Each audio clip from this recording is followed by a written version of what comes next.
آموزش حرفها با خسرو شیرین و بابای دانا. کودکان عزیزم، به این حرف زیبا نگاه کنید.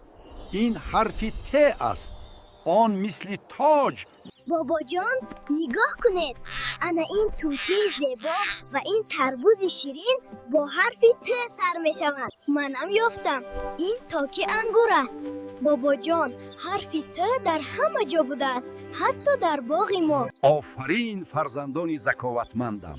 در خاطر دارید که حرف ت اولین حرف نام مقدس وطن ما از تو تاجیکستان است.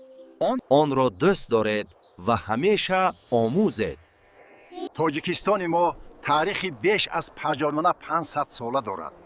اجدادان ما سغدیان و سامانیان شهرهای باشکوه ساخته علم و فرهنگ را در تمام جهان پهن کردند. هر یک سنگ این وطن قصه دارد.